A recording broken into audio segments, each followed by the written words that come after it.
गुरुर्ब्रह्मा गुरुर्विष्णु गुरुदेवो महेश्वर गुरुर्साक्षात् परब्रह्म तस्मै श्री गुरुदेव नमः तस्मै श्री गुरुदेव नमः। જય સ્વામિનારાયણ વાલા ભક્તો, આ પવિત્ર એવો અધિક માસ શરૂ છે. આ અધિક માસની અંદર ભગવાનની આપણે જેટલી પણ ભક્તિ કરીએ એટલી ઓછી કહી શકીએ. આપણે દિવસ રાત આપણે ભગવાનનું નામ સ્મરણ કરતા રહેવું જોઈએ કે જેનાથી આપણો આત્મા છે એ પવિત્ર બને, આપણું શરીર છે એ પવિત્ર બને, મન વચન કર્મથી આપણે શુદ્ધ થઈએ. એ માટે સતત ને સતત આપણે ભગવાનનું નામ સ્મરણ છે એ કરતું રહેવું જોઈએ. ભગવાન સ્વામિનારાયણ આ ધરતી ઉપર પધાર્યા, અનેક ભક્તોને તેમણે પાવન કર્યા, અનેક લીલાઓ કરી અને ભક્તોને દર્શન દીધા અને એનાથી ઘણા બધા ભક્તો છે એ અક્ષરધામનું સુખ છે એ મેળવી શક્યા. તો આવા જે ભક્તો હતા કે જેણે ભગવાનનો સાક્ષાત્કાર કર્યો છે, ભગવાનનો રાજીપો પ્રાપ્ત કર્યો છે, તો એવા જ એક ભક્ત કે જેમનું નામ છે અમૃતબાઈ, કે જેઓ લાંગણજ ગામની અંદર થઈ ગયા. તો એમના વિશેની વાત, એમનું આખ્યાન છે આજે આપણે સાંભળવાનું છે કે ભગવાન છે એ તેમના જીવનની અંદર કઈ રીતે જોડાયેલા હતા, ભગવાને કેવી કેવી લીલાઓ કરી છે, અમૃતબાઈનો ભગવાન પ્રત્યેનો કેવો પ્રેમ છે, કેવી તેમની ભક્તિ છે, એ બધી જ જે ભગવાનની પવિત્ર એવી આ વાતો છે એ આપણે આજે જોવાની છે. તો દંઢાવ્ય પ્રદેશની અંદર લાંગણજ નામનું ગામ હતું. આ ગામની અંદર પટેલ લોકોની વસ્તી છે એ વધુ હતી. તો આ ગામની અંદર ડુંગર પટેલ નામના એક વ્યક્તિ રહેતા હતા અને તેમની પત્નીનું નામ અમૃતબાઈ હતું. ભગવાન પ્રત્યેની ભક્તિ ભાવના ખૂબ જ એ સતત છે. એ બંને દંપતી ભગવાનનું નામ સ્મરણ કરે અને ખેતીવાડીનું કામ કરતા જાય અને પોતાનું ગુજરાન છે એ ચલાવતા જતા હતા. એક સમયની વાત છે, શ્રીજી મહારાજ વિચરણ કરતા કરતા લાંગણજ ગામની અંદર પધારે છે. પણ જેવા તેઓ લાંગણજ ગામની અંદર પધાર્યા, સંધ્યાનો સમય થયો છે અને ભગવાનની સાથે બીજા પણ ઘણા બધા ભક્તો આ સંઘની અંદર જોડાયેલા હતા અને ભગવાન છે એ સીધા જ તે આ ગામની અંદર ડુંગર પટેલના ઘરે પધારે છે. ડુંગર પટેલને કે અમૃતબાઈને ખબર નથી કે ભગવાન છે આજે અમારા આંગણે પધારવાના છે. એટલે અમૃતબાઈ પોતે રસોડાની અંદર રસોઈ બનાવી રહ્યા છે અને અચાનક છે એ ભગવાનના ચરણારવિંદ છે પોતાના ઘરની અંદર પડ્યા. ભગવાન છે ઘરમાં પધાર્યા કે તેઓ ખૂબ જ આનંદિત થયા, ભગવાનના દર્શન કર્યા, ભગવાનને જોઈને તેઓ ધન્ય ધન્ય બન્યા અને હરખનો પાર છે બંને દંપતીને રહેતો નથી. પંચાંગ પ્રણામ કર્યા અને ભગવાન શ્રી હરિને ખાટલો ઢાળી બિરાજમાન કર્યા. પછી ભગવાનને જલપાન કરાવ્યું. પોતાનાથી ભગવાનની ભક્તિ જે મનથી તેઓ કરી રહ્યા હતા, એ ભગવાન આજે સાક્ષાત તેમની સામે છે.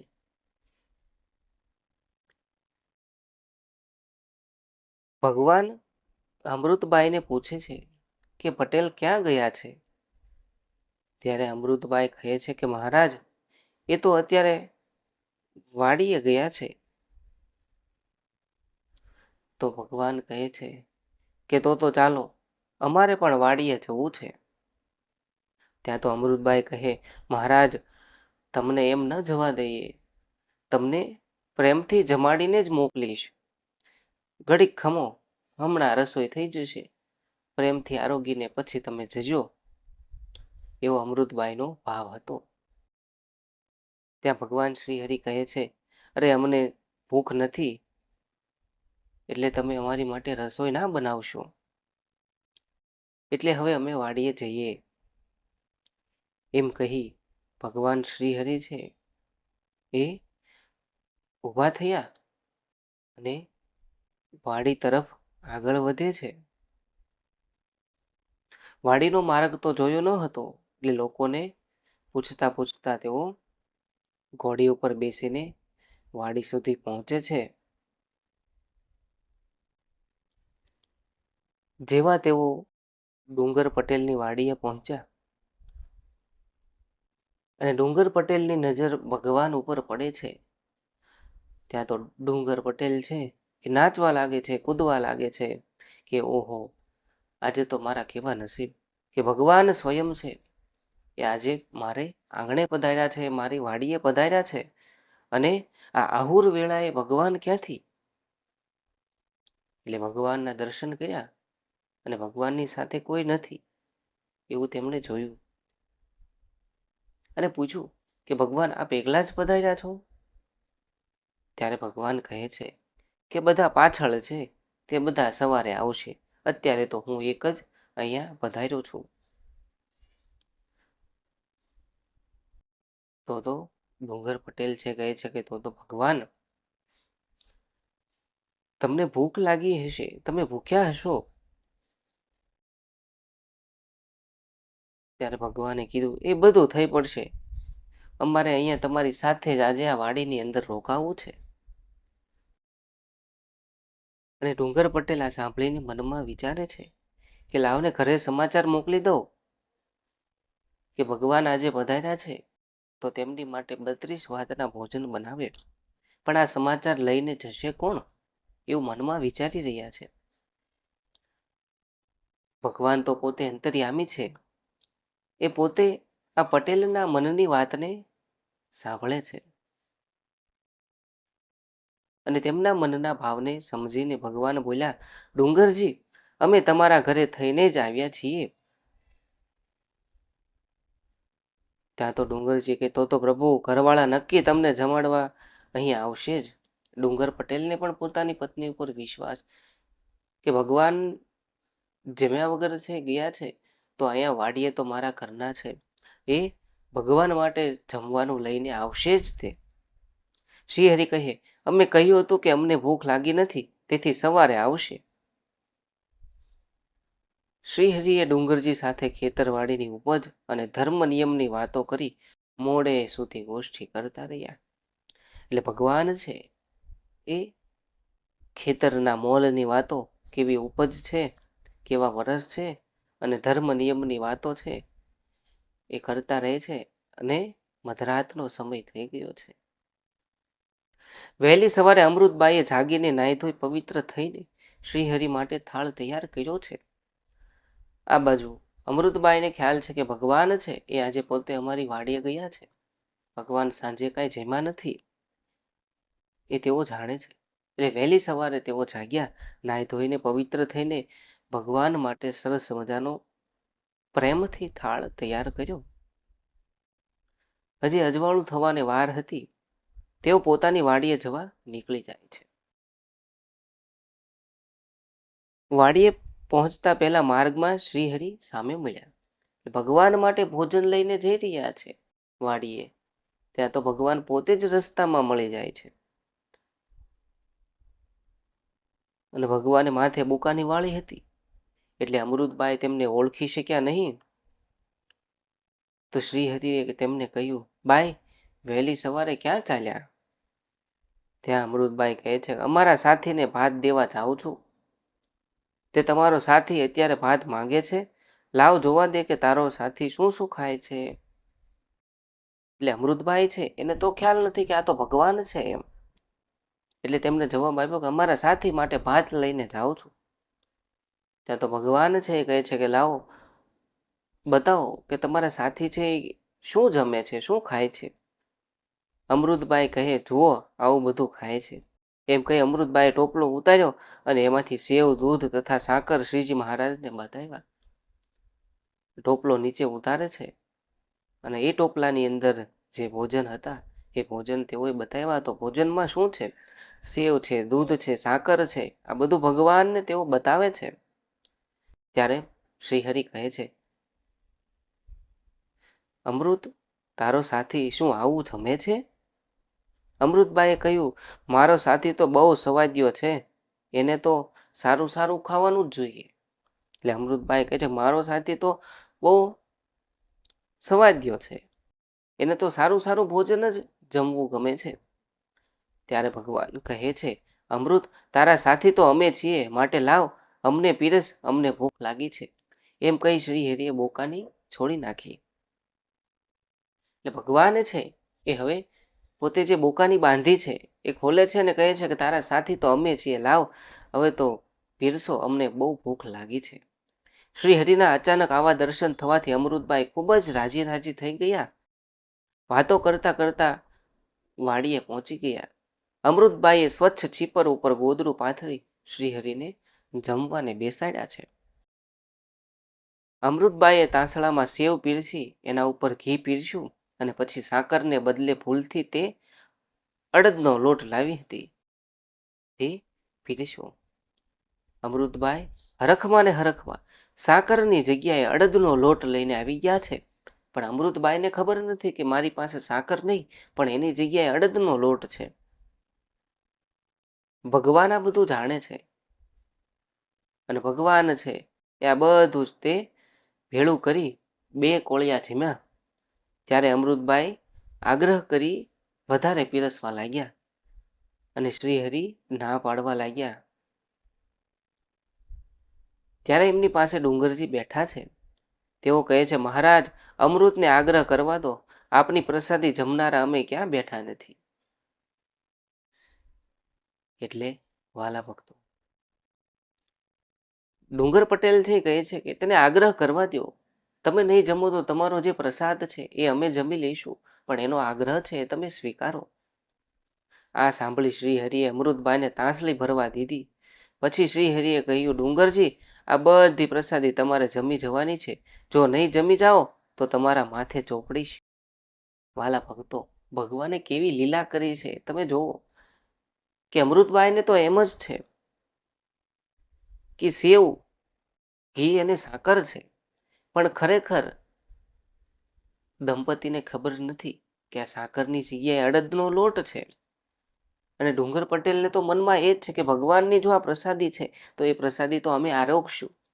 એટલે ભગવાન છે એ આજે લીલા કરી રહ્યા છે અને કહે છે કે લાવો તમારો આગ્રહ છે તો આ તાંસળી છે એ તમે ભરી દો. અને તેઓ કહે છે કે જો આ બધી પ્રસાદી છે, અમે નહીં જમીએ તો તમારે તો જમવી જ પડશે, અને જો તમે નહીં જમો તો પછી તમારા માથે છે આ બધી પ્રસાદી ચોપડી દઈશ. એવો ભગવાન છે એ પેલા ડુંગર પટેલને કહે છે. હવે ડુંગર પટેલ છે એ ભગવાનની પ્રસાદી આરોગવાની શરૂ કરે છે. ત્યાં જ એમને બકારીઓ આવવા લાગી. જેવા એક બે કોળિયા છે એ મુખમાં મૂક્યા છે ત્યાં બકારીઓ આવવા લાગી છે. કારણ કે શું હતું વાલા ભક્તો, તમે જાણો છો કે આ તો મીઠી સાકર નથી, મીઠી મિશ્રી નથી, પણ એની જગ્યાએ તો અડદનો લોટ છે. અને આ અડદનો લોટ છે તેમના ગળાથી નીચે ઉતરતો નથી કે બહાર પણ નથી આવતો. ડુંગરજીને થયું કે મહારાજ પોણા ભાગનું ભોજન કેવી રીતે જમી શક્યા હશે. મારાથી તો આ એક કોળિયો પણ ગળા નીચે ઉતરતો નથી. ડુંગરજીને સમજાયું કે આ તો મહારાજ પોણું ભોજન જમી ગયા અને મારથી તો આ એક કોળિયો પણ છે ગળા નીચે નથી ઉતરતો. ત્યાં ભગવાન છે હસતા હસતા કહે છે અમૃતબાઈનો ભાવ એવો છે કે અમને અડદનો લોટ સાકર જેવો મીઠો લાગે છે. એટલે અહીંયા છે હવે ભગવાન કહે છે કે અમૃતબાઈનો ભાવ જ એટલો બધો મીઠો છે કે આ અડદનો લોટ અત્યારે મને સાકર જેવો મીઠો લાગી રહ્યો છે. અમૃતબાઈ પોતે ભગવાનની મૂર્તિમાં મગ્ન થઈને રસોઈ બનાવી રહ્યા હતા, તેથી તેમને કોઈ ભાન રહ્યું નથી. પણ આ વાત જ્યારે અમૃતબાઈને ખબર પડે છે ત્યારે અમૃતબાઈ તો પોતાના બંને હાથ જોડીને ભગવાનની ક્ષમા માંગવા લાગે છે કે હે ક્ષમા આપો મહારાજ, હે નાથ, હે પ્રભુ, મારી ભૂલ થઈ ગઈ, મને માફ કરો, મને ક્ષમા આપો. ત્યારે ભગવાન કહે છે, અરે અમૃતબાઈ, અમે તો તમારો ભાવ છે જેમાં છીએ. તમારો જે ભાવ હતો એ ભાવ અમે જાણ્યો અને એ ભાવના આધારે અમે આ ભોજન છીએ જેમાં છીએ. તો આ રીતે વાલા ભક્તો, ખરેખર ભગવાન પોતે છે એ ભક્ત વત્સલ છે. તેમને લૌકિક સ્વાદ નથી. ભક્તના મનનો ભાવ કેવો છે એ જોઈને ભગવાન છે એ પ્રેમથી ભોજન છે એ જમતા હોય છે. એ વાતને આપણે જાણીએ છીએ કે કોઈ પણ ભક્ત છે એ ભગવાનને પ્રેમથી થાળ છે ધરતા હોય તો ભગવાન એની લાગણી, એનો પ્રેમ, એની ભક્તિ જોઈને એ થાળને પ્રેમથી આરોગતા હોય છે. એ આપણે જાણીએ છીએ. અમૃતબાઈએ અહીંયા ખૂબ જ પ્રેમથી ભગવાનની મૂર્તિમાં મગ્ન બનીને થાળ બનાવ્યો અને એ થાળની અંદર સાકરની જગ્યાએ અડદનો લોટ છે એ નાખી દીધો છે. એ વાતની તેમને ખબર ન હતી. ભગવાન છે એમના ભાવને જાણીને આ ભોજન છે પ્રેમથી આરોગ્ય છે. અમૃતબાઈને સમજાય છે ત્યારે ભગવાન એને કહે છે કે અમે તો તમારા ભાવને જીમાં છીએ. એટલે આવી રીતે ભગવાન છે એ પોતાના ભક્તની ભક્તિને વશ થયેલા હોય છે. રામાયણની અંદર આપણે જોઈએ છીએ કે ભગવાન રામ છે એ શબરીબાઈના એઠા બોર છે જમે છે, પણ એ એઠા બોર ખરેખર નથી. એ એઠા બોર એટલે શું? તો એઠા બોરની અંદર શબરીબાઈની અનન્ય ભક્તિ, અનન્ય ભાવ રહેલો છે. તો ભગવાન રામ પોતે છે એ એઠા બોર નહીં, પણ શબરીબાઈનો જે ભાવ છે એ ભાવને જમી રહ્યા છે. એની ભગવાન પ્રત્યેની જે લાગણી છે, ભગવાન પ્રત્યેની જે પ્રેમ અને લાગણીની ભાવના છે, તેને ભગવાન છે સ્વીકારી રહ્યા છે. એ આપણે જાણીએ છીએ. તો જ્યારે જ્યારે કોઈ પણ ભક્ત છે એ ભગવાનની ભક્તિ પ્રેમથી કરે છે ત્યારે ભગવાન એને સાક્ષાત દર્શન આપવા માટે પધારતા હોય છે. એ વાતને આપણે જાણીએ છીએ. તો આ પવિત્ર એવો અધિક માસ વાલા ભક્તો શરૂ છે. તો અધિક માસમાં આપણાથી જેટલી પણ ભગવાનની પવિત્ર ભાવથી ભક્તિ થઈ શકે, જેટલું પણ નામ સ્મરણ થઈ શકે એટલું આપણે કરવું જોઈએ અને ભગવાનનો રાજીપો છે આપણે પ્રાપ્ત કરવો જોઈએ.